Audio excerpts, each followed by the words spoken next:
നമ്മൾ ഇന്ന് മുതൽ ഒരു സ്റ്റഡി ചലഞ്ച് ആരംഭിക്കുകയാണ്. നമ്മൾ 25 ദിവസം LDC LGSനൊക്കെ എക്സാമിന് യൂസ്ഫുൾ ആകുന്ന കുറച്ച് കാര്യങ്ങൾ, പ്രീവിയസ് ആയിട്ടുള്ള ക്വസ്റ്റ്യൻസ്, അതിൻ്റെ ഫാക്ടേഴ്സ്, അതുപോലെ ഇമ്പോർട്ടൻറ്റ് ടോപ്പിക്കൊക്കെ ഒന്ന് പഠിക്കുന്ന ഒരു രീതിയിലേക്ക് നമ്മൾ മാറാണ്. അപ്പോൾ നമ്മൾ ഇന്ന് നോക്കുന്നത് സ്വാതന്ത്ര്യാനന്തര ഇന്ത്യയുമായിട്ട് ബന്ധപ്പെട്ട് PSC ചോദിച്ചിട്ടുള്ള ചോദ്യങ്ങളും അതിൻ്റെ ഫാക്ടേഴ്സുമാണ്.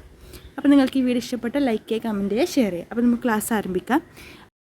PSC ഇതുവരെ ചോദിച്ചിട്ടുള്ള ഈ ഇന്ത്യയുടെ സ്വാതന്ത്ര്യാനന്തര കാലഘട്ടത്തിൽ ചോദ്യങ്ങളും അതിൻ്റെ ഫാക്ടേഴ്സും നോക്കാം.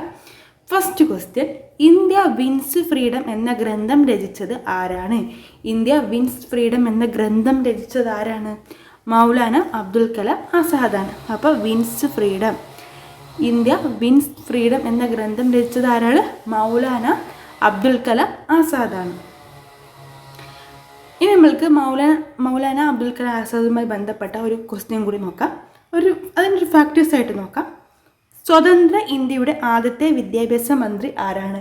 സ്വതന്ത്ര ഇന്ത്യയുടെ ആദ്യത്തെ വിദ്യാഭ്യാസ മന്ത്രിയാണ് മൗലാന അബ്ദുൽ കലാം ആസാദ്. അപ്പോൾ ഇവിടെ നമ്മൾ 2 പോയിന്റ് പഠിച്ചു അല്ലേ? ഇന്ത്യ വിൻസ് ഫ്രീഡം എന്ന ഗ്രന്ഥം രചിച്ചത് മൗലാന അബ്ദുൽ കലാം ആസാദാണ്. അതുപോലെ സ്വതന്ത്ര ഇന്ത്യയുടെ ആദ്യത്തെ വിദ്യാഭ്യാസ മന്ത്രിയാണ് മൗലാന അബ്ദുൽ കലാം ആസാദ്. ഇനി നോക്കാം, ദേശീയ വിദ്യാഭ്യാസ ദിനമായി ആചരിക്കുന്നത് മൗലാന അബ്ദുൽ കലാമിൻ്റെ ജന്മദിനത്തിനാണ്. ദേശീയ വിദ്യാഭ്യാസ ദിനമായിട്ട് ആചരിക്കുന്നത് മൗലാന അബ്ദുൽ കലാമിൻ്റെ ജന്മദിനത്തിനാണ്. അപ്പോൾ ദേശീയ വിദ്യാഭ്യാസ ദിനമാണ് നവംബർ 11. അപ്പോൾ ആരുടെ ജന്മദിനമാണ് ദേശീയ വിദ്യാഭ്യാസ ദിനമായിട്ട് ആചരിക്കുന്നത് എന്ന് ചോദിച്ചാൽ തെറ്റിപ്പോകരുത്, മൗലാന അബ്ദുൽ കലാം ആസാദിൻ്റേതാണ്. അപ്പോൾ ദേശീയ വിദ്യാഭ്യാസ ദിനം നവംബർ 11. അപ്പോൾ ഫസ്റ്റ് ക്വസ്റ്റ്യൻ എന്താണ്? ഇന്ത്യ വിൻസ് ഫ്രീഡം എന്ന ഗ്രന്ഥം രചിച്ചത് ആരാണ്? മൗലാന അബ്ദുൽ കലാം ആസാദ്. സ്വതന്ത്ര ഇന്ത്യയുടെ ആദ്യത്തെ വിദ്യാഭ്യാസ മന്ത്രിയാണ് മൗലാന അബ്ദുൽ കലാം ആസാദ്. സ്വാതന്ത്ര്യ അനന്തരം ഇന്ത്യക്ക് സ്വാതന്ത്ര്യം കിട്ടിയതിന് ശേഷം ഉള്ള മന്ത്രിസഭയിലെ വിദ്യാഭ്യാസ മന്ത്രിയാണ് മൗലാന അബ്ദുൽ കലാം ആസാദ്. ദേശീയ വിദ്യാഭ്യാസ ദിനമായി ആചരിക്കുന്നത് മൗലാന അബ്ദുൽ കലാമിൻ്റെ ജന്മദിനത്തിനാണ്.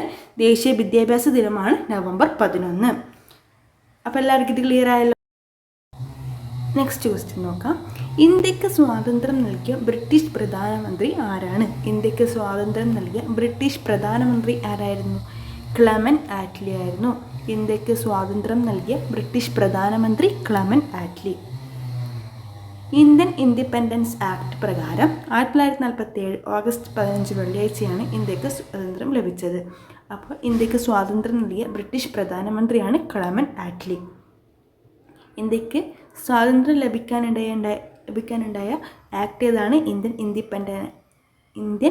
Independence act 1947. ഇന്ത്യക്ക് സ്വാതന്ത്ര്യം ലഭിക്കുന്ന സമയത്ത് ബ്രിട്ടീഷ് രാജാവ് ജോർജ് 6 ആയിരുന്നു. ഇന്ത്യക്ക് സ്വാതന്ത്ര്യം ലഭിക്കുന്ന സമയത്ത് ബ്രിട്ടീഷ് രാജാവ് ജോർജ് 6 ഇന്ത്യക്ക് സ്വാതന്ത്ര്യം നൽകിയ ബ്രിട്ടീഷ് പ്രധാനമന്ത്രി ക്ലെമന്റ് ആറ്റ്ലിയും ആയിരുന്നു. സ്വതന്ത്ര ഇന്ത്യയുടെ ആദ്യത്തെ ഗവർണർ ജനറലായിരുന്നു മൗണ്ട് ബാറ്റൻ പ്രഭു. സ്വതന്ത്ര ഇന്ത്യയുടെ ആദ്യത്തെ ഗവർണർ ജനറലായിരുന്നു മൗണ്ട് ബാറ്റൻ പ്രഭു. സ്വതന്ത്ര ഇന്ത്യയുടെ ഭാരതീയനായ ആദ്യ ഗവർണർ ജനറലാണ് C. രാജഗോപാലാചാരി. അപ്പോൾ നമ്മൾ ഇതും കൂടി നോക്കണം. ഇന്ത്യക്ക് സ്വാതന്ത്ര്യം നൽകിയ ബ്രിട്ടീഷ് പ്രധാനമന്ത്രി ആരായിരുന്നു? ക്ലെമന്റ് ആറ്റ്ലി ആയിരുന്നു. ഇന്ത്യൻ ഇൻഡിപെൻഡൻസ് ആക്ട് പ്രകാരം 1947 ഓഗസ്റ്റ് 15 ഇന്ത്യക്ക് സ്വാതന്ത്ര്യം ലഭിച്ചു. ഇന്ത്യക്ക് സ്വാതന്ത്ര്യം ലഭിക്കുന്ന സമയത്ത് ബ്രിട്ടീഷ് രാജാവായിരുന്നു ജോർജ് 6. സ്വതന്ത്ര ഇന്ത്യയുടെ ആദ്യത്തെ ഗവർണർ ജനറലായിരുന്നു മൗണ്ട് ബാറ്റൻ പ്രഭു. നെക്സ്റ്റ്, സ്വതന്ത്ര ഇന്ത്യയുടെ ഭാരതീയനായ ആദ്യ ഗവർണർ ജനറലാണ് C. രാജഗോപാലാചാരി. ഇന്ത്യക്ക് സ്വാതന്ത്ര്യം ലഭിച്ച വേളയിൽ ജവഹർലാൽ നെഹ്റു ചെങ്കോട്ടയിൽ നടത്തിയ പ്രസംഗത്തിൻ്റെ പേരാണ് വിധിയുമായിട്ടുള്ള ഉടമ്പടി. ഇന്ത്യക്ക് സ്വാതന്ത്ര്യം ലഭിച്ച വേളയിൽ ജവഹർലാൽ നെഹ്റു ചെങ്കോട്ടയിൽ നടത്തിയ പ്രസംഗം അറിയപ്പെടുന്നത് വിധിയുമായുള്ള ഉടമ്പടി എന്നാണ്. അടുത്തത്, 1950 ജനുവരി 26 ഭാരതം റിപ്പബ്ലിക്കായി. 1950 ജനുവരി 26 ഭാരതം റിപ്പബ്ലിക്കായി. അപ്പോൾ ഇന്ത്യക്ക് റിപ്പബ്ലിക്ക് ലഭിച്ചത് ഏത് വർഷമാണെന്ന് ചോദിക്കാറുണ്ട്. അപ്പോൾ 1950 ജനുവരി 26 ഇന്ത്യക്ക് റിപ്പബ്ലിക്ക് ലഭിക്കുന്നത്.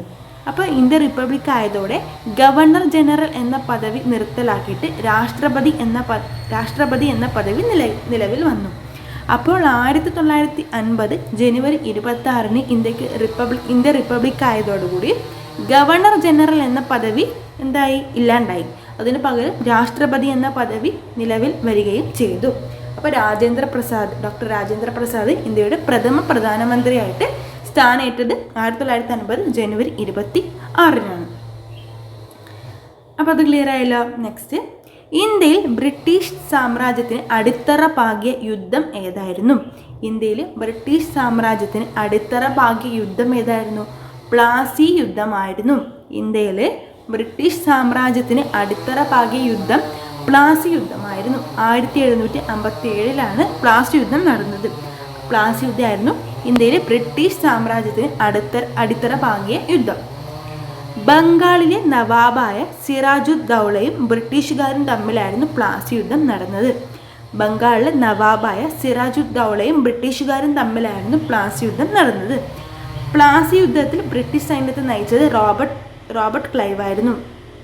പ്ലാസി യുദ്ധത്തിൽ ബ്രിട്ടീഷ് സൈന്യത്തെ നയിച്ചതാരാണ്? Robert Clive. പ്ലാസി യുദ്ധത്തിൽ ബ്രിട്ടീഷ് സൈന്യത്തെ നയിച്ചത് റോബർട്ട് ക്ലൈവ് ആയിരുന്നു. നെക്സ്റ്റ് ക്വസ്റ്റ്യൻ, ഭാരതത്തിൻ്റെ ഉരുക്കു മനുഷ്യൻ എന്നറിയപ്പെടുന്നത് ആരാണ്? ഭാരതത്തിൻ്റെ ഉരുക്കു മനുഷ്യൻ എന്നറിയപ്പെടുന്നത് ആരാണ്? സർദാർ വല്ലഭായ് പട്ടേലാണ്. ഭാരതത്തിൻ്റെ ഉരുക്കു മനുഷ്യൻ എന്നറിയപ്പെടുന്നത് സർദാർ വല്ലഭായ് പട്ടേൽ. നാട്ടുരാജ്യങ്ങളുടെ സംയോജനത്തിന് നേതൃത്വം നൽകിയതിനാലാണ് സർദാർ വല്ലഭായ് പട്ടേൽ ഉരുക്കു മനുഷ്യൻ എന്ന് അറിയപ്പെടുന്നത്. നാട്ടുരാജ്യങ്ങളുടെ സംയോജനത്തിന് നേതൃത്വം നൽകിയതിനാലാണ് ഇന്ത്യയുടെ ഉരുക്കു മനുഷ്യൻ എന്ന് സർദാർ വല്ലഭായ് പട്ടേൽ അറിയപ്പെടുന്നത്. കേന്ദ്രമന്ത്രിസഭയിലെ സംസ്ഥാനങ്ങളുമായി ബന്ധപ്പെട്ട വകുപ്പിലെ ചുമതല വഹിച്ചിരുന്ന വ്യക്തിയാണ് സർദാർ വല്ലഭായ് പട്ടേൽ. നാട്ടുരാജ്യങ്ങളെ ഇന്ത്യൻ യൂണിയനിലേക്ക് ലയിപ്പിക്കുന്നതിനുള്ള ലയന കരാർ തയ്യാറാക്കിയ വ്യക്തിയാണ് സർദാർ വല്ലഭായ് പട്ടേലും VP മേനോനും. ഇന്ത്യക്ക് സ്വാതന്ത്ര്യം കിട്ടുമ്പോൾ ഉണ്ടായിരുന്ന നാട്ടുരാജ്യങ്ങളുടെ എണ്ണം 565 ഇന്ത്യക്ക് സ്വാതന്ത്ര്യം ലഭിക്കുമ്പോൾ ഉണ്ടായിരുന്ന നാട്ടുരാജ്യങ്ങളുടെ എണ്ണം 565. നെക്സ്റ്റ് ക്വസ്റ്റ്യൻ, ഇന്ത്യൻ നാട്ടുരാജ്യങ്ങളെ ഇന്ത്യൻ യൂണിയനിൽ ലയിപ്പിക്കുന്നതിന് സർദാർ പട്ടേലിനെ സഹായിച്ച മലയാളി ആരാണ്?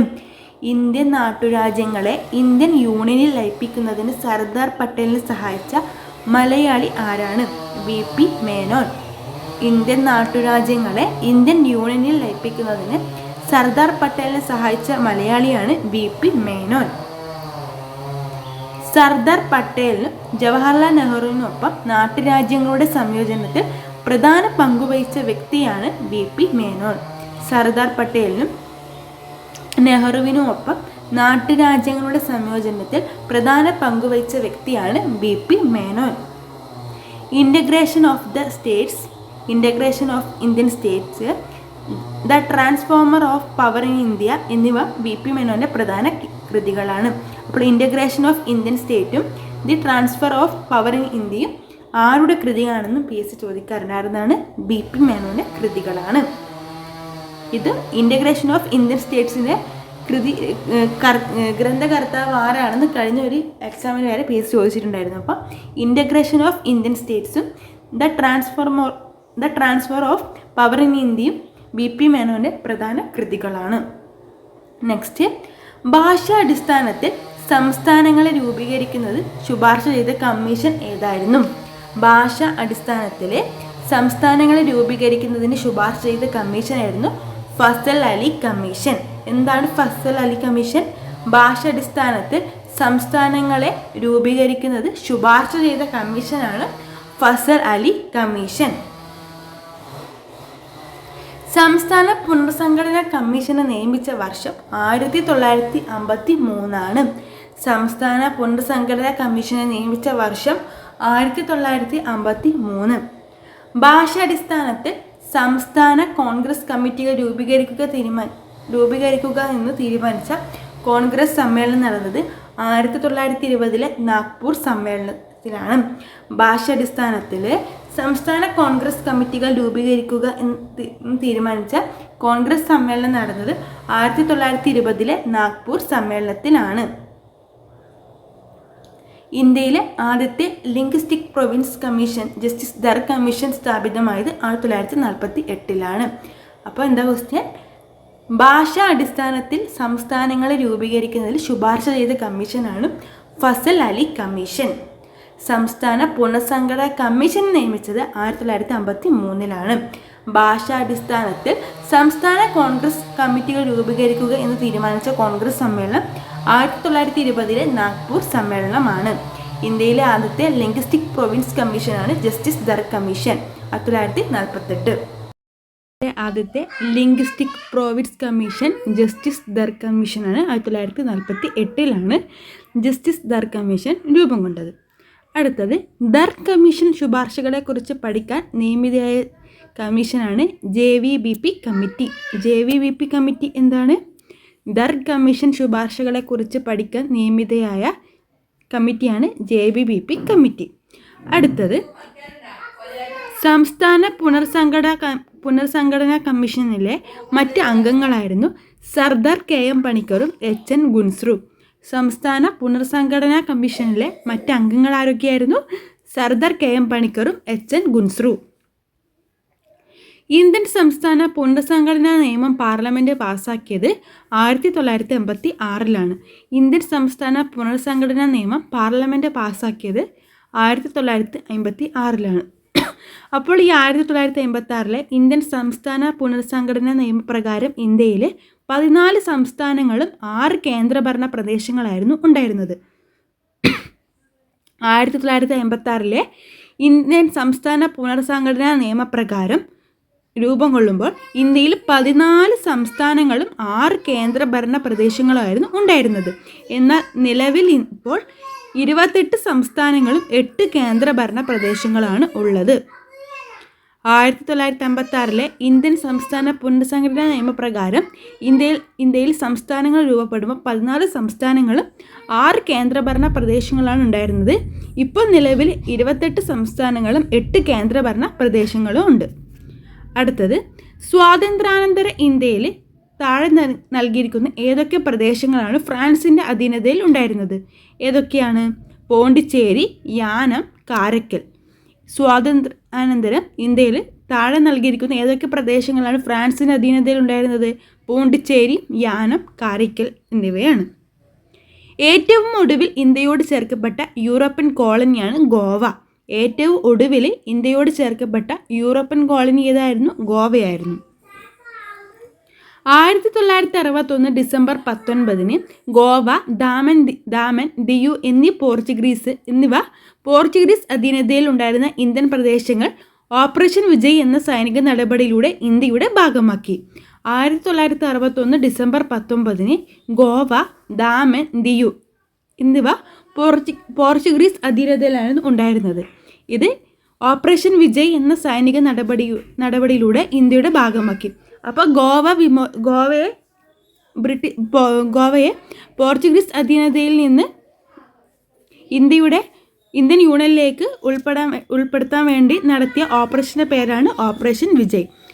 അപ്പോൾ 1961 ഡിസംബർ 19 ഗോവ, ദാമൻ, ദിയു എന്നീ പോർച്ചുഗീസ് അധീനതയിലുണ്ടായിരുന്ന ഇന്ത്യൻ പ്രദേശങ്ങൾ ഓപ്പറേഷൻ വിജയ് എന്ന സൈനിക നടപടിയിലൂടെ ഇന്ത്യയുടെ ഭാഗമാക്കി.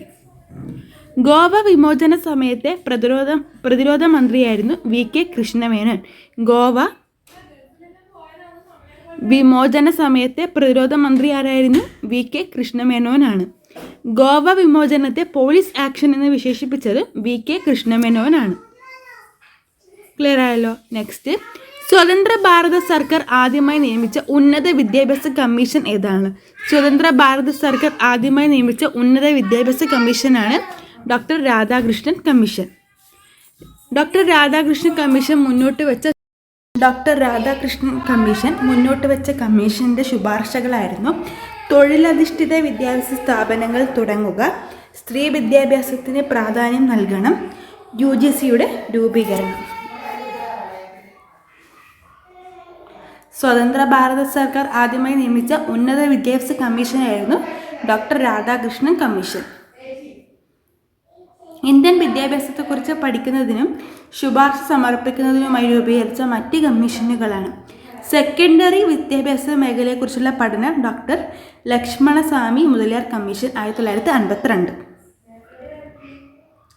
വിദ്യാഭ്യാസത്തിന് ദേശീയ മാതൃകയെ പറ്റിയുള്ള നിർദ്ദേശം ഡോക്ടർ CS കോത്താരി കമ്മീഷൻ 1954. 10+2+3 മാതൃകയിൽ വിദ്യാഭ്യാസം നടപ്പിലാക്കണമെന്ന ആശയമായിരുന്നു ഡോക്ടർ CS കോത്താരി കമ്മീഷൻ മുന്നോട്ട് വെച്ചത്. ഇനി ദേശീയ വിദ്യാഭ്യാസ നയം 2020. ദേശീയ വിദ്യാഭ്യാസ നയം 2020 നിലവിൽ വന്നത് 2020 ജൂലൈ 29-നാണ്. നിലവിൽ ഇന്ത്യയിൽ വരുന്ന പുതിയ പാഠ്യ രീതിയാണ് 5+3+3+4. പുതിയ വിദ്യാഭ്യാസ നയം തയ്യാറാക്കിയ സമിതിയുടെ ചെയർമാൻ ഡോക്ടർ K. കസ്തൂരി രംഗനാണ്. പുതിയ വിദ്യാഭ്യാസ നയം തയ്യാറാക്കിയ സമിതിയുടെ ചെയർമാൻ ആരാണ്? Doctor K. കസ്തൂരി രംഗൻ.